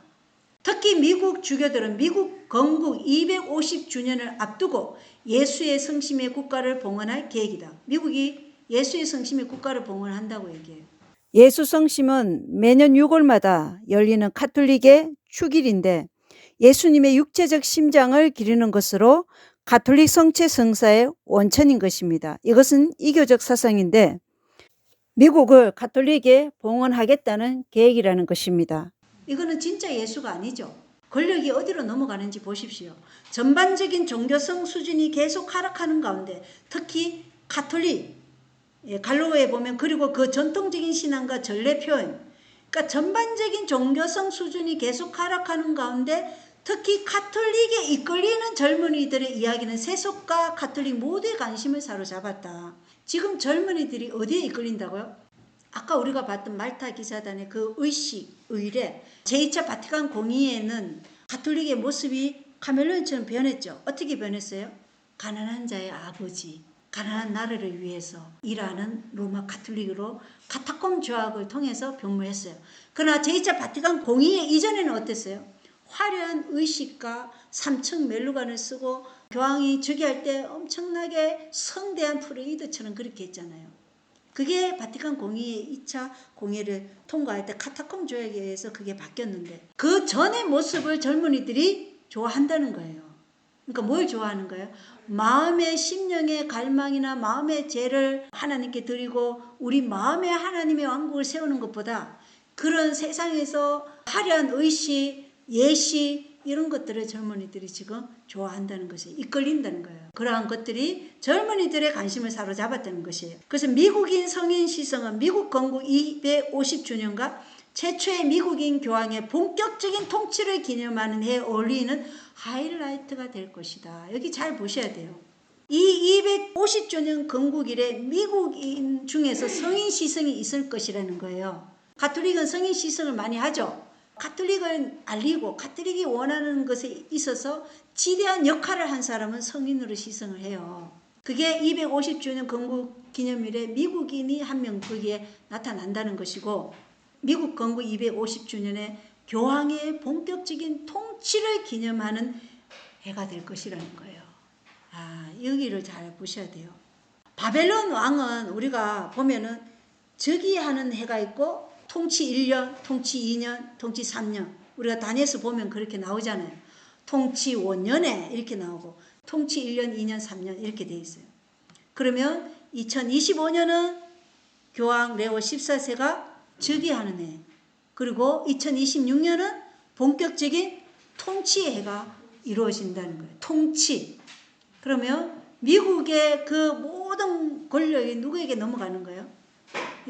교황권이 통치를 하는 세상이 되는 거예요. 그리고 그 해가 본격적으로 그의 표를 만들 해가 될 가능성이 높다 이랬어요. 그럼 2026년은 1월 법령을 세울 가능성이 높다는 것이에요. 그래서 우리에게 정말 시간이 없다는 것입니다. 레오 14세 교황은 레롬 노바롬이라는 그 해칙을 쓴 레오 13세 교황의 이름을 따고 왔어요. 그죠? 이 이름을 가지고 오는 것도 다 의미가 있는 거예요. 그러면 1888년 레오 13세 교황 때 이 1월 법령을 세워서 하나님의 백성들을 포위하려고 했던 그 일이 무산됐어요. 그죠? 이때 교황이 레오 13세 교황이었어요. 그런데 2026년에 2차 포위로 그러고 갈 교황이 누구라는 거예요? 레오 14세 지금 현재 교황이라는 것이에요. 그리고 2026년이 그 1월 법령을 세우는 짐승의 표의 해가 될 가능성이 높다고 얘기하고 교황의 본격적인 통치를 기념하는 해라고 이렇게 말하고 있어요. 우리의 은혜의 시간은 결코 길지 않습니다. 우리가 준비하려고 해도 준비 못할 수도 있어요. 그래서 좁은 길로 들어가려고 해도 들어가지 못하는 사람도 있다고 성경 말씀에는 기록되어 있지 않습니까? 6,000년의 지구 역사는 곧 끝날 것이에요. 그리고 1891년에 레오 13세가 발표한 레롬 노바롬 해칙은 노동 현장이라고도 불려요. 노동 현장. 노동자들의 권리를 보호하고 사회 문제를 해결하기 위해 일월 휴식의 필요성을 강조한 게 레롬 노바롬 해칙이에요. 그래서 노조의 시작이 어디서부터 시작됐냐면 레오 13세 때 시작되었어요. 그리고 노조가 창세 이래로 없었던 환란을 가져오는 매개체가 될 것이라고 영감의 글은 분명하게 말하고 있어요. 그래서 프랑스 혁명과 같은 그 유혈의 사태, 그러한 굶주림의 상황이 일어났을 때 유혈의 사태를 일으키는 그 역할을 누가 한다고요? 노조가 한다는 것입니다. 그래서 연혜 씨는 이러한 노조에 가입하지 말라, 동맹관계를 맺지 말라 이렇게 말씀하고 있는 것이죠. 위기가 우리 앞에 왔는데도 아무런 준비도 하지 않는다면 우리는 정말 사단에게 그대로 집어삼켜질 것입니다. 그래서 이론으로만 알면 안 돼요. 이론은 많이 아는데 우리의 문제는 단순한 믿음으로 나아가지를 않는다는 거예요. 아브라함이 갈 바를 알지 못해도 갔어요. 내 형편을 보지 말고 하나님의 능력을 보고 내 형편에 맞는 것을 하나님께 기도하면 돼요. 그러면 하나님이 더 좋은 걸 주셨다니까요. 순종하는 믿음이 없다면 그 믿음은 죽은 믿음이라고 나오잖아요. 그죠? 멸망으로 이끄는 그런 기만당한 믿음으로 우리가 기만당하지 않았으면 좋겠습니다. 마지막 날 사건들 36쪽에는 시간이 얼마 남지 않았으므로 우리는 배전의 힘, 그러니까 2배의 힘, 곱절의 힘을 기울여서 열심히 일해야 한다. 우리의 자녀들이 결코 대학에 들어갈 수 없을지도 모른다. 지금은 연애신에 보면 고등교육을 받을 때가 아니라고까지 얘기하고 있어요. 지금은 우리의 자녀들을 학교에 보내서 고등교육을 시킬 때가 아니에요. 지금은 우리의 자녀들이 어떻게 해야 되는 거예요? 시골에 와서 노작교육을 통해서 농업을 배우고 그리스도의 품성을 닮아가도록 지금 말씀을 연구하고 해야 될 때라는 것이에요. 그리고 편지에 있는 글에 보면 지금 자녀를 갖는 것은 참으로 지혜로운 일이 아니다. 시간은 짧고 마지막 때의 위험이 우리 앞에 곧 닥쳐올 것이며 이 일이 있기 전에 어린아이들은 대부분 썰어버림을 당할 것이다. 어린아이들을 지금 낳는 것은요, 그 아이에게도 못할 짓인 것 같아요. 너무 슬퍼요. 그리고 교회정원 5권 370쪽에는 지구 역사의 장면들이 바야흐로 끝나려 하고 개국 이래로 없던 환란의 때가 돌입하는 이 시대에 있어서 결혼하는 일이 적으면 적을수록 남녀 모두에게 더 낫다. 결혼하는 일이 적으면 적을수록 남녀 모두에게 더 나아요. 왜냐? 내 혼자도 지금 준비가 안 됐는데 양가 가족이 다 지금 막 준비가 안 돼서 준비하려 해봐요. 얼마나 힘들겠어요. 이 말씀이 우리가 직접적으로 와닿지 않습니까? 인터뷰 내용을 한번 보겠습니다. The majority right now would say, well, the Dark Ages were terrible, you know, and they're burning witches, you know, and everybody is oppressed by Christianity and by, you know, the clergy, and it was just this horrible, horrible time. Whereas at that time, the majority would disagree. The majority during those centuries would say, no, Christendom is great. We love Christ. We love his church. We're making incredible advancements. We've pushed back on the darkness and on driven literal demonic spirits out of northern European tribes and, you know, places and the Americas and, you know, all this kind of stuff, and making incredible progress, incredible discoveries and charting new maps and innovation and inventions. And so I'm of the persuasion that I think that the whole idea of the Dark Ages is a psyop. I think that the Dark Ages was actually a golden age, and that the Great Enlightenment is actually the dark spell that has come over the West, and that if anything, we're in the Dark Ages now. Here's 5 criteria for voting. Number 1, America should be a Christian nation. I'm a Christian nationalist. And so, yes, I would require a public profession of faith, that you're a Christian in order to vote. So my first requirement before getting into anything else is faith. It's religion. You should be a Christian. Well, what kind of Christian, Joel? A creedal, historic creed Christian. You should publicly affirm, you should have to publicly affirm the Nicene Creed, the Apostles' Creed. Well, what about Catholics? Could they vote? Yes. Well, what about Eastern Orthodox? Yes. What about Baptists and Anglicans and Episcopalians and Presbyterians? Yes. What about Mormons? No. It's a cult. No, they don't believe that Jesus is the creator. They believe that he is the first created. They believe he's the first created, but not creator. They're non-Trinitarian. No, of course they can't vote. They're not Christian. Jehovah's Witness, what about them? Nope, they're not Christian. Seventh-day Adventists, nope, they're not Christian. It is a cult. Okay, but what about Muslims? No way. What about Jews? No way. Hindus? No way. Atheists? No way. Well, what about white European descendants who worship Thor? No way. Christian, that's first. 중세 암흑 시대가 사실은 황금기였다 이렇게 말하는 것이에요. 그래서 미국의 황금 시대는 제2의 중세 암흑 시대로 가는 것입니다. 이 사람은 가톨릭 신자가 아닌 자신을 기독교 민족주의자라고 얘기하는 사람이에요. 근데 우리가 제수잇이 어디에 다 들어있다 그랬죠. 사람들의 사상을 바꾸는데 이런 사람들의 역할이 있다는 것입니다. 이 사람은 선거를 하는 데 있어서 기본 조건이 기독교 신자여야 하는 것이죠.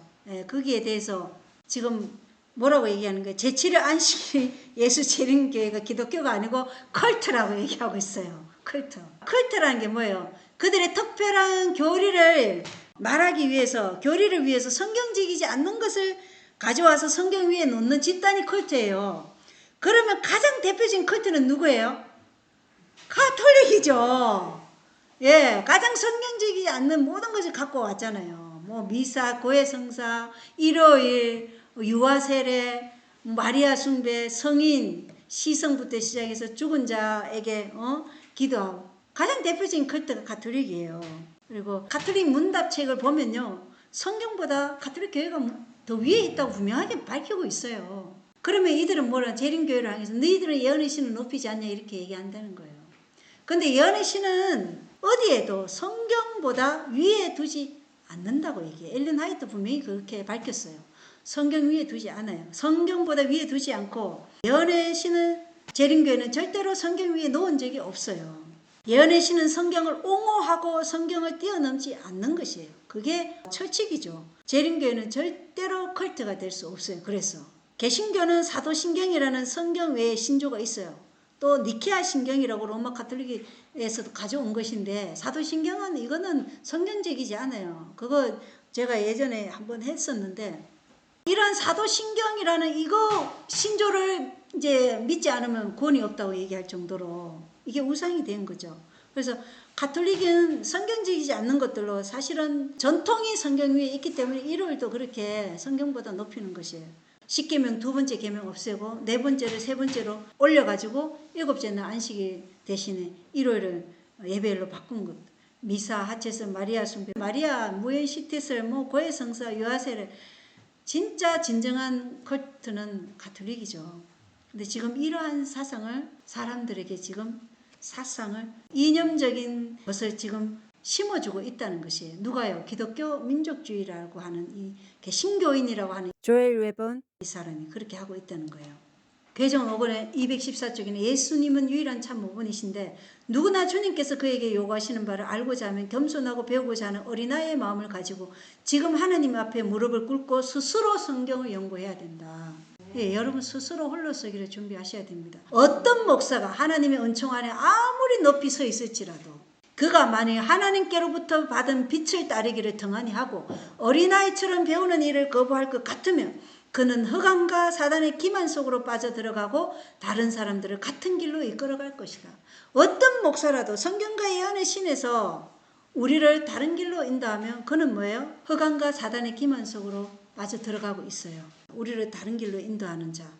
그리고 자신의 모든 것을 알고 있다고 하면서 배우기를 거부하는 자들은 흑암과 사단의 기만 속으로 빠져들어가고 있어요. 그래서 그러한 사람들의 말을 따라가지 말라는 것이죠.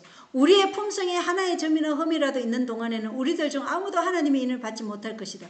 우리의 품성에 있는 결함들을 고치고 심령에 전해서 모든 불결을 정결케 하는 일이 우리에게 맡겨져 있다.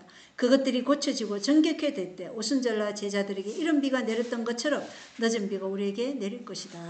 그래서 이른 비의 충만함을 위해 모든 불결을 정결케 하는 일이 우리가 매 순간 잊지 말고 기억해야 될 말씀이라는 것이에요. 아무리 자급자족을 준비하고 전도를 많이 하고 성경을 많이 연구해도 품성이 그리스도와 닮지 않으면 잃어버림을 당할 것이에요. 교역 178 18쪽에는 크신 자존자께서 영원한 과거로부터 영원한 미래에 이르기까지 예언의 사슬을 하나씩 연결시키면서 당신의 말씀 가운데 구획해 놓으신 역사는 시대의 진행 과정에서 오늘날 우리가 어디에 처해 있는지 또 장래에 무엇을 예상할 수 있을지를 말해줍니다. 오늘날 우리는 어디에 처해 있어요? 첫째 포위 이후에 잠시 풀려져 있는 둘째 포위가 오기 전에 서 있는 거예요. 곧 둘째 포위가 세워진다 그래요. 그죠? 가능성이 높다 그랬어요. 2026년이. 그리고 우리는 오늘날 다니엘서 11장 40절에 프랑스 혁명 이후 미국에서 1월 법령이 세워지기 전 거기에 지금 살아가고 있다는 것입니다. 그런데 그것이 우리에게 남은 시간이 불과 얼마 남지 않았다는 것을 보여주고 있어요. 그래서 현재까지 일어나리라고 예언된 모든 사건들은 역사의 페이지를 보므로 그 형적을 찾을 수 있는데 이로써 우리는 장차올 모든 사건들도 그 차례대로 성취될 것을 확신할 수 있는 것이다. 역사는 동일한 선상에서 반복한다 그랬어요. 하나님께서 말씀하셨어요. 왜냐? 그래야 우리 백성들이 과거의 그 말씀을 통해서 오늘날의 교훈으로 삼기 때문에 하나님은 동일한 선상에서 역사를 반복하실 거라고 말씀하셨어요. 이 세상의 모든 통치권이 결국은 붕괴된다는 것이 진리의 말씀 중에 명백히 예언되어 있다. 그래서 명백히 예언되어 있습니다. 바벨론의 탐욕의 한계의 끝이 이르며 계시록 18장에 거짓된 형상과 그 오류들이 모두 징벌을 당하고 바벨론은 멸망당할 것입니다. 탐욕이라는 이 탐심, 석유 많으니까 이건 내 거야, 이건 내 거야, 무역 항로도 내 거야. 다 그것도 탐욕이라는 것이에요. 자, 여기 코너에 있는 글입니다. 그리스도께서는 시험의 강야에서 아담을 대신하여 그가 견디지 못한 시험을 견디셨다. 아담이 자신의 집에 빛의 등을 돌린 지 4000년 후 이곳에서 그리스도께서는 죄인을 대신하여 승리하셨다. 하나님의 면전에서 분리된 인류는 세대를 거듭할수록 아담이 에덴에서 가졌던 본래의 순수함, 지혜, 지식에서 점점 더 멀어져 갔다. 아담의 범죄 후 4000년 후를 예수님의 탄생으로 볼 것인가? 아니면 공생의 시작으로 볼 것인가? 아니면 십자가에서 죽음으로 볼 것인가? 가룟법인 기별 상권 18쪽에는 그리스도는 순환 가운데서 매일 사람들에게서 거절을 당하시면서도 지구 역사가 끝나기 전 마지막 날에 존재하게 될 2000년의 세월 후에 당신의 교회까지를 내다보셨다. 그러면 2000년의 끝이 어딘지 잘 보십시오. 주께서는 그날 이후 오늘 1893년에 이르기까지 시대의 모든 변천에도 불구하고 한 교회를 간직해 오셨다. 성경은 우리 앞에 한 모범 교회를 제시한다. 그들은 서로 간에 그리고 하나님과 이치하여야 한다. 신자들이 산 포도나무인 그리스도와 연합할 때 그 결과는 그들이 그리스도와 하나가 되는 것이요 동정과 부드러움과 사랑으로 가득 차게 되는 것이다. 지구 역사가 끝나기 전 마지막 날에 존재하게 될 교회가 몇천 년이라고요?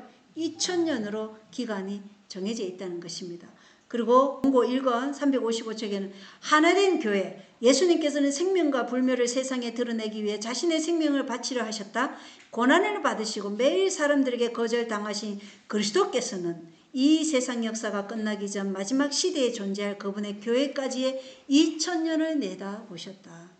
4000년 때 예수님이 십자가에 달려 돌아가셨어요. 그럼 십자가로부터 2000년이면 2031년이고 공생애부터 시작해서 2000년이면 2027년이에요.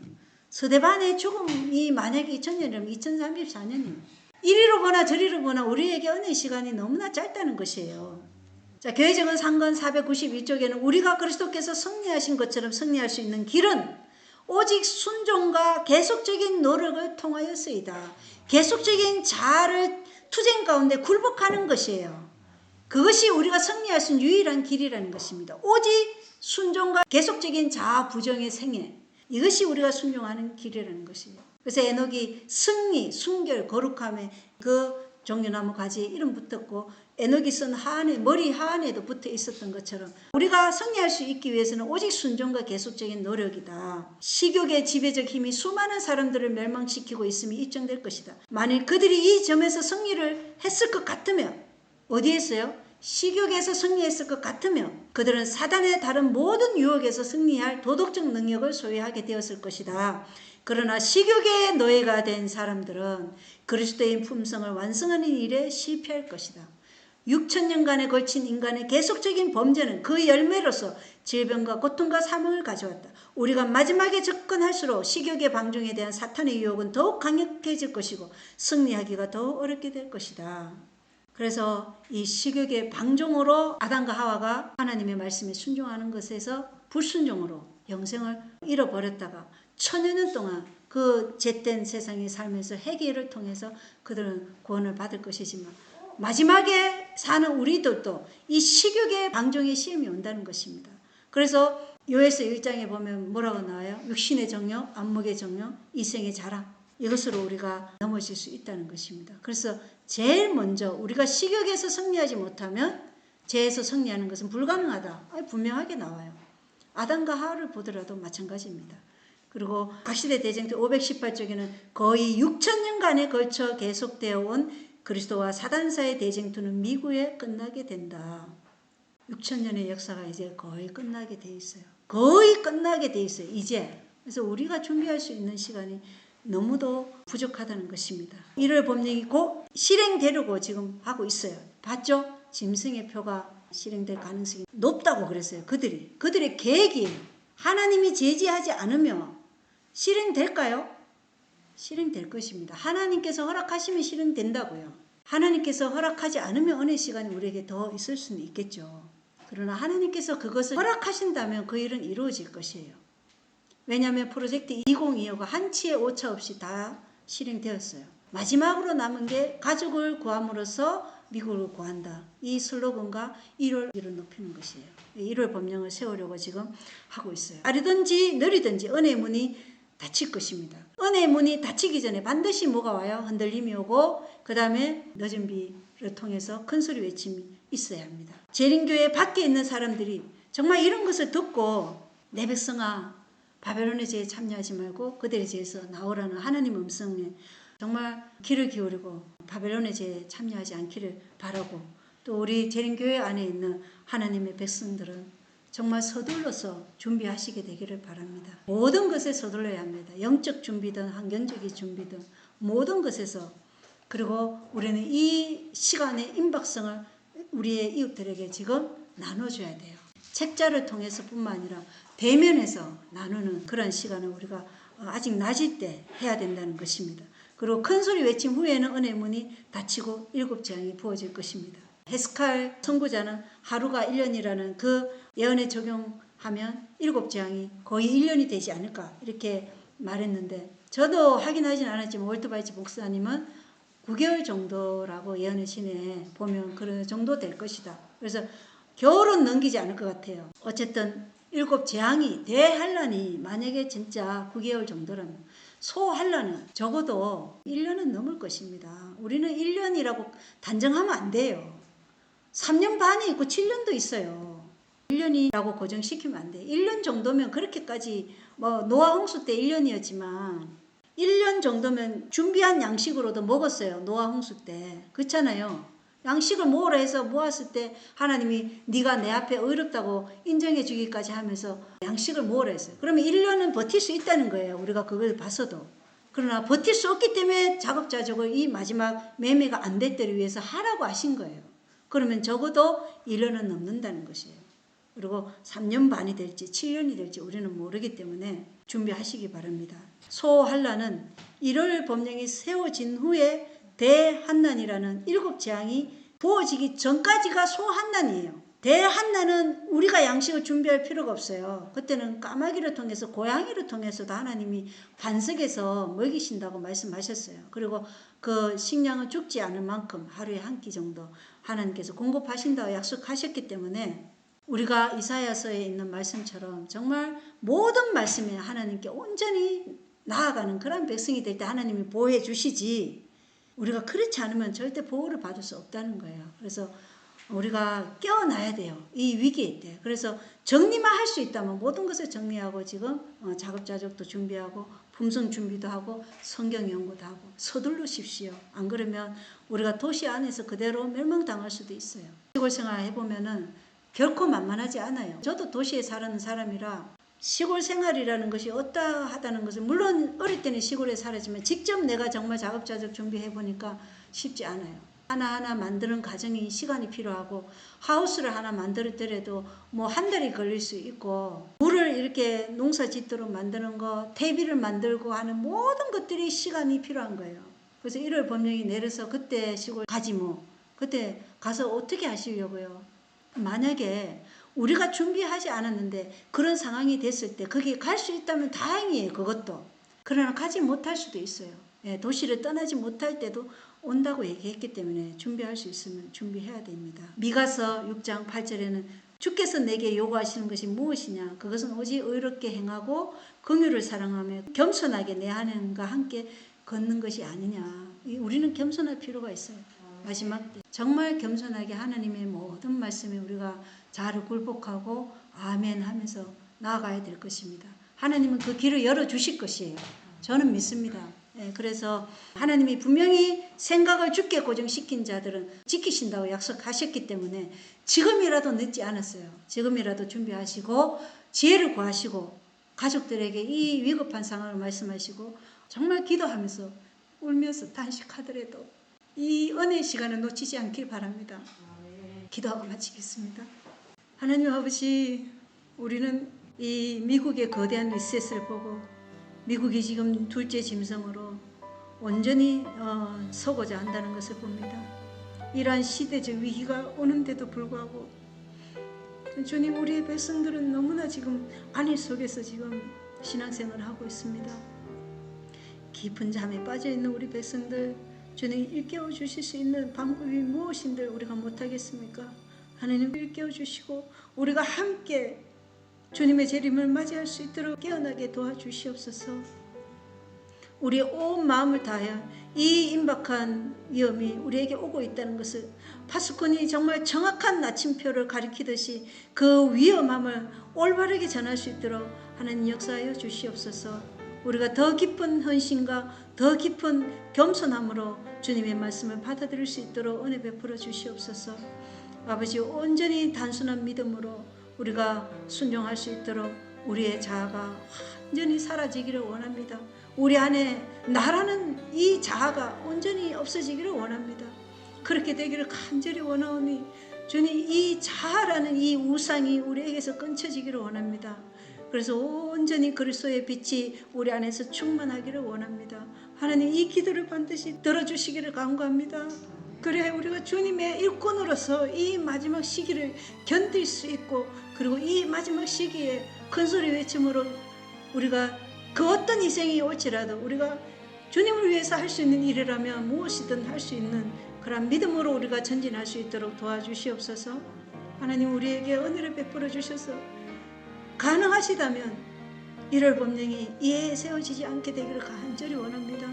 하나님, 백성들이 준비되지 않았음을 인정합니다. 하나님, 우리가 준비될 수 있도록 조금의 은혜의 시간을 허락하여 주시옵고, 그 은혜의 시간을 우리가 천금 같은 이 은혜의 시간을 활용할 수 있도록 서둘러서 준비할 수 있도록 도와주시옵소서. 하나님의 은혜가 우리와 함께하여 주시고 세상 끝날까지 함께하여 주신다는 이 약속을 온전히 붙들고 어떠한 흔들림과 생명의 위협이 올지라도 우리는 자기 자신을 사랑하지 않고 오직 우리를 위해, 우리를 재해로부터 구원하시기 위해 당신의 생명을 희생하신 그 예수를 향한 믿음으로 살게 하여 주시옵소서. 어떠한 순교와 어떠한 고난이 올지라도 예수 그리스도께서 나의 주인이시라는 것을 잊지 않도록 도와주시옵소서. 주님, 우리를 온전히 주께 헌신하기를 원하오니 우리를 받아주시고 주님의 그 인이 우리에게 지켜지기를 원합니다. 우리에게 이런 빛 충만함으로 이끌어주시고 늦은 비를 허락하여 주시옵소서. 예수 그리스도의 이름으로 간절히 기도합나이다. 아멘.